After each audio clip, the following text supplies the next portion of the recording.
সেই সময় মধ্যরাত্রিতে আসরিক বেলাতে তিনি তখন শয়ন থেকে উত্থিত হয়ে যমুনায় স্নান করার জন্য প্রবেশ করলেন।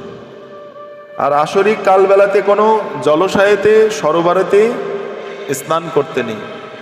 তখন সেখানে যখন ভগবান গেলেন, ভগবানের পিতা নন্দ মহারাজ যখন গেলেন সেই যমুনাতে স্নান করার জন্য, সেই জলের দেবতা বরুণদেব তার অনুচরগণ তখন নন্দ মহারাজকে ধরে বরুণদেবের আলয়েতে নিয়ে গেলেন। নন্দ মহারাজ যমুনায় প্রবেশ করলেন স্নানের জন্য। আর যখন উঠে আসছেন না, অনেকক্ষণ ব্রজবাসীরা যখন দেখলেন নন্দ মহারাজ ফিরে আসছেন না, তখন কৃষ্ণকে বললেন। কৃষ্ণ তখন দ্রুতপদে সেই যমুনায় প্রবেশ করলেন এবং সেই যমুনার মাধ্যম দিয়ে তিনি বরুণ লোকে পৌঁছে গেলেন। বরুণ লোকে যাওয়ার সাথে সাথেই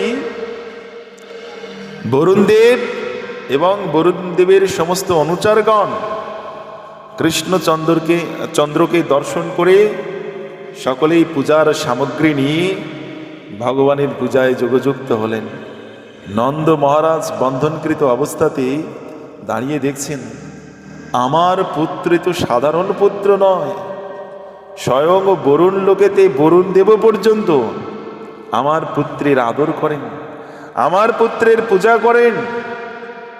সকলের চক্ষের সম্মুখে বরুণদেব তখন ভগবানের পূজা করতে লাগলেন।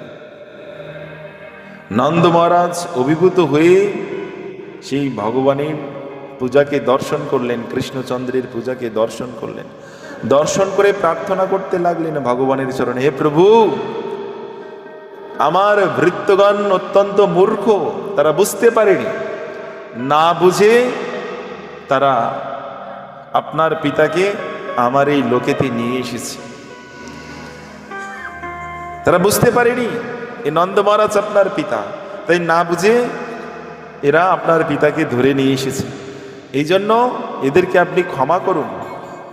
প্রভু, আমার এই ভৃত্যগণ মূর্খ হলে কি হবে, এরা ভুলবশত আপনার পিতাকে যেহেতু ধরে এই বরুণ লোকেতে নিয়ে এসেছি, সেটাই আমার পরম সৌভাগ্যের কারণ হয়ে দাঁড়ালো। কারণ এরা যদি আপনার পিতাকে আমার এই লোকে না নিয়ে আসতো, তাহলে আপনার এই দিব্য দর্শন আমি লাভ করতে পারতাম না, আপনার এই চরণ দর্শনে আমি যোগযুক্ত হতে পারতাম না।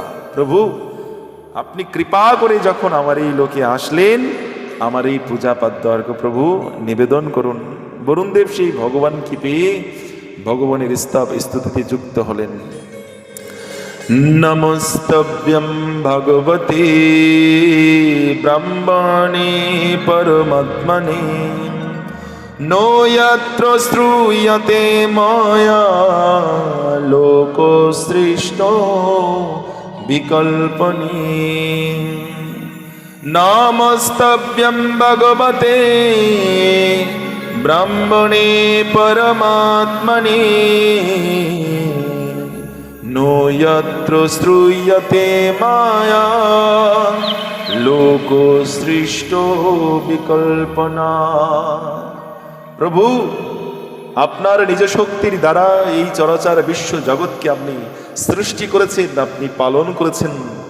আপনি ব্রাহ্মণদের ভক্ত, আপনি পরমাত্মা। প্রভু, আপনি ভাগবতের সার তত্ত্ব। প্রভু, এই দীনদাস আপনার চরণে প্রণাম নিবেদন করছে। প্রভু, কৃপাপূর্বক আমার এই প্রণিপাত আপনি গ্রহণ করুন। ভগবান সেই বরুণ দেবীর অভ্যর্থনাতে অত্যন্ত আনন্দিত হয়ে ভগবান বরুণদেবকে আশীর্বাদ করলেন। বরুণদেবকে বললেন, এ বরুণদেব, তুমি আমার পিতাকে মুক্ত করো।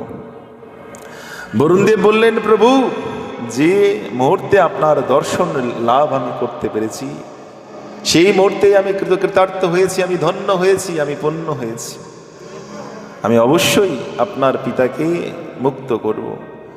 কৃষ্ণের সম্মুখেই বরুণদেব কৃষ্ণের পিতা নন্দ মহারাজকে মুক্ত করলেন। নন্দ মহারাজ মুক্ত হয়ে কৃষ্ণের প্রতি অত্যন্ত শ্রদ্ধাযুক্ত হলেন। কৃষ্ণকে নিয়ে তিনি তখন ফিরলেন ব্রজভূমিতে। নন্দ মহারাজ ফিরে এসে সকলকে বলতে লাগলেন, শোনো, আমাদের এই কৃষ্ণ, যিনি সমস্ত বিপদে আপদে আমাদেরকে রক্ষা করেছেন, ইনি সাধারণ কোনো বালক নয়। ইনি অনন্ত বিশ্ব ব্রহ্মাণ্ডের মালিক। ইনি সেই করুণার মূর্তমান বিগ্রহ, জগৎ সৃষ্টির পরম কারণিক। নন্দ মহারাজ, আপনি কি করে বলছেন?